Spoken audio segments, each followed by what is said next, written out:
Itu adalah pemandangan paling tidak biasa yang kutemui dalam pendakian. Pohon itu bagaikan berbuah kuntilanak dan sulur-sulur seperti rambut. Aku salah. Nyatanya itu memang rambut. Nyatanya itu memang rambut. Mataku mengikuti arah pandangan orang itu. Di pucuk pohon tua tadi berdiri adalah Nyilinggi.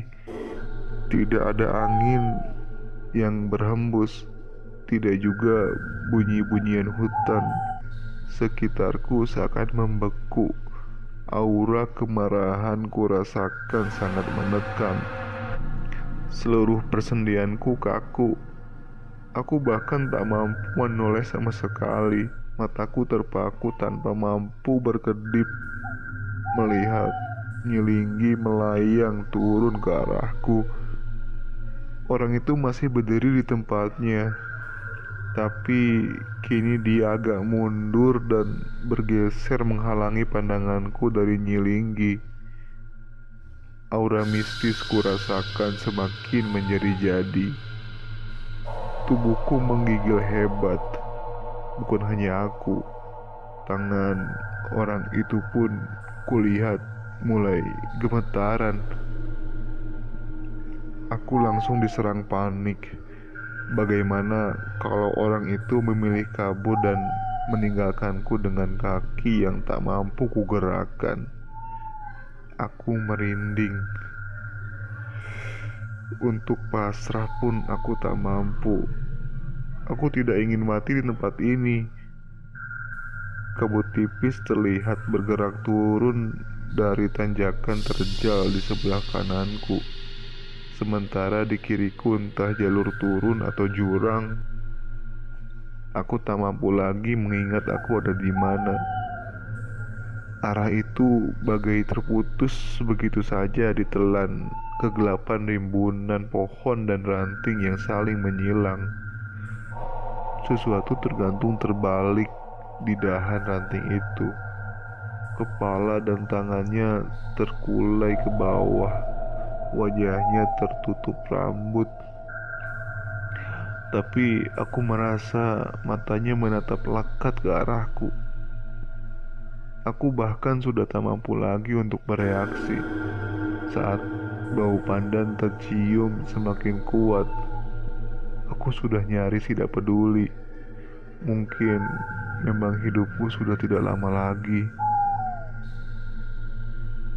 Tapi saat aku mengingat Ayu, aku merasa bersalah karena hampir menyerah. Andai waktu itu aku tidak mengajaknya untuk mendaki Ciremai, dadaku kembali hangat. Ada setitik semangat yang muncul. Aku sudah sejauh ini.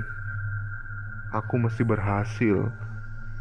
Kami berdua harus kembali ke Jakarta, kembali ke kehidupan normal kami yang biasa. Seiring ketenangan yang muncul, kakiku kembali mampu bergerak walau lemah. Perlahan ku coba berdiri, rupanya itu hanya ketenangan palsu. Kembali aku terjatuh. Kakiku terlalu lemah untuk berdiri. Dengan tangannya yang gemetar, orang itu memberikanku aba-aba untuk diam. Dengan wajah pucatnya, Nyilinggi berdiri di sana, hanya terpisahkan oleh jalur. Dia mematung. Di atasnya, kuntilanak-kuntilanak itu bergerak-gerak dengan ganjil. Di tengah ketegangan yang memuncak, telingaku mendengar sesuatu. Suaranya berasal dari arah jalur bawah. Mataku membelalak ketika sesuatu itu akhirnya muncul. Hah? Itu adalah suara rombongan beberapa pendaki yang naik malam. Orang yang terdepan nampak membawa carrier ukuran besar, membuat jalannya membungkuk. dan di belakangnya mengekor dua orang lainnya. Jalannya terseok-seok tanpa kepayahan. Aku tegang menyaksikan mereka melintas pelan di antara orang itu dan Nyilinggi. Tapi seperti pendaki sebelumnya, mereka pun nampaknya tak melihat kami. Semua mata menatap para pendaki itu. Bola mata Nyilinggi bergerak mengikuti langkah pendaki terakhir yang tiba-tiba berhenti. Jantungku mencelos mendengar pendaki itu berteriak memanggil dua temannya. "Oi setan, istirahat dulu sebentar. Capek banget gue ini anjing." Dengan takut-takut ku beranikan diri melihat Nyilinggi. Aku ngeri membayangkan reaksinya mendengar ocehan tidak sopan barusan. Dengan pelan dan terpatah-patah kulihat wajah Nyilinggi menoleh ke pendaki itu. Matanya merah dan jelas nampak marah.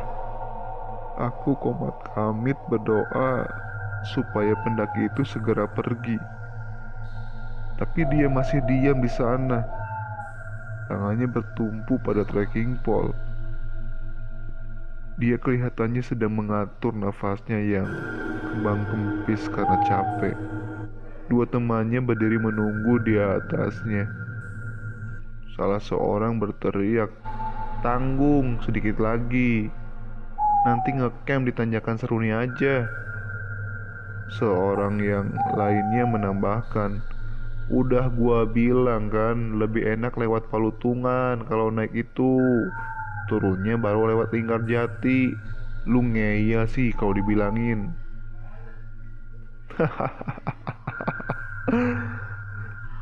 Pendaki terakhir itu tertawa-tawa kurang ajar sambil berkata, "Sama aja lah lewat mana juga. Ini emang gunung gak bener. Semua jalurnya nyusahin. Gunung brengsek." Dalam sekejap suasana berubah. Udara seakan sedingin es. Tangan pucat Nyilinggi bergerak tampak mengancam dengan kuku-kukunya yang runcing dan hitam. Sesosok bayangan hitam bergerak dengan cepat menabrak pendaki itu yang sama sekali tidak menyadari situasinya. Aku menunggu tegang yang akan terjadi. Tapi sosok hitam yang masuk ke tubuhnya rupanya tidak langsung menampakkan efeknya. Dia masih tertawa-tawa dengan kurang ajarnya. Dengan jari-jarinya yang panjang, tangan Nyilinggi terulur sambil dia melangkah ke arah pendaki itu. Aku hanya tak mampu bersuara, hanya bisa menutup mulutku dengan tangan. Mataku membelalak lebar.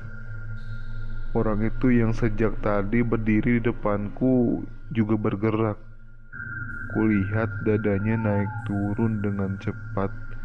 Lalu tiba-tiba dia menggeram keras, disusul suara auman harimau. "Hah?" Aku berteriak histeris sambil menutup telinga. Suaranya menggelegar bergaung-gaung menembus hutan. Beberapa sosok kuntilanak terlihat langsung menghilang. Ketiga pendaki itu jelas ikut mendengar auman itu kali ini. Ketiganya dengan panik berlari tunggang langgang. Langkah Nyilinggi terhenti mendengar auman tersebut. Tanpa membalikkan tubuhnya, wajahnya berputar menghadap orang itu. Matanya mendelik menakutkan. Sekarang dia bergerak ke arah kami. Orang itu tiba-tiba menjatuhkan diri dan badannya sekarang merangkak. Jari tangannya menancap ke tanah. Kembali terdengar geraman-geraman kecil dari mulutnya. Aku yang ketakutan semakin merapatkan diri ke pohon di belakangku. Tanganku gemetaran hebat sambil menutup telinga. Sementara di depanku orang itu dan Nyilinggi saling menatap. Bola matanya, bola mata Nyilingi bergerik berpindah-pindah dengan cepat pada orang itu dan aku. Lalu, tanpa membuka mulutnya, dia mengeluarkan suara yang kering dan dingin. Makan kalian semua.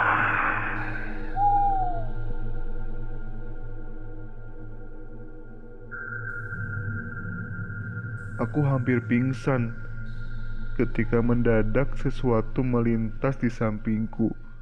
Dari sebelah kiriku berjalan dengan tertatih sosok bungkuk seorang perempuan tua. Aku hampir tak mempercayai mataku. Ternyata ibu itu adalah ibu tua dari Cibunar. Apakah dia naik sejauh ini untuk menyusulku? Ibu tua itu melangkah pelan sekali dengan kaki yang diseret. Kedua tangannya memegangi tongkat kayu untuk membantu jalannya. Dia lewat begitu saja tanpa menoleh ke arahku. Dengan lembut dia menyentuh pundak orang itu yang masih menggeram dan tampak memintanya untuk tenang. Orang itu yang sekejap lalu seakan berubah liar, perlahan kembali seperti sedia kala. Geramannya tak terdengar lagi. Pelan dia mundur ke arahku. Dari sebelah kananku berjalan melewatiku seorang kakek berbaju serba putih. Di kepalanya terlilit sorban yang juga berwarna putih. Kakek ini juga menyentuh pundak orang itu dengan lembut. Kali ini orang itu bahkan langsung mencium tangan kakek itu dengan khidmat. Nyilingi tampak melayang sejengkal dari tanah. Wajahnya yang pucat tampak semakin pucat.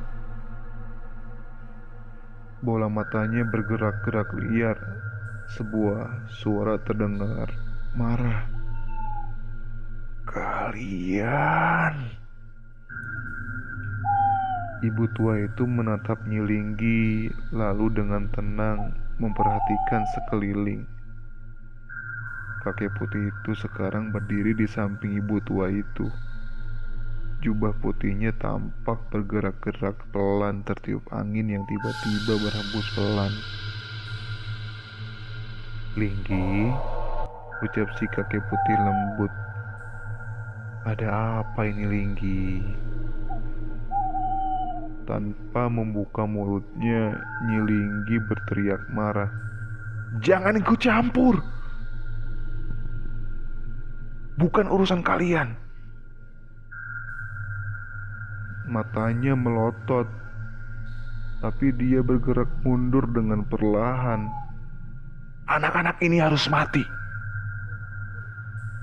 Aku menggigil mendengarnya.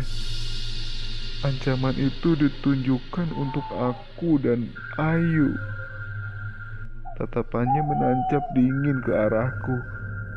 Linggi, barang siapa membunuh seseorang manusia, itu sama dengan membunuh seluruh manusia. Kakek putih itu berkata dengan lembut sambil memutar-mutar tasbih di tangannya. Sekali lagi suara Nyilinggi dingin menggelegar.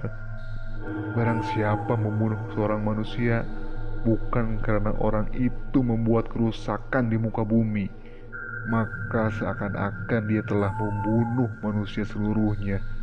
Dan barang siapa yang memelihara kehidupan seorang manusia, maka seolah-olah dia telah memelihara kehidupan manusia semuanya. Nyilinggi tertawa-tawa mengerikan dan disusul sebuah bisikan. Perlahan jarinya yang putih pucat terangkat dan menunjuk tepat ke arahku. Anak ini telah berbuat kerusakan. Bisiknya pelan, namun suaranya terdengar jelas. Mati jadi keharusan.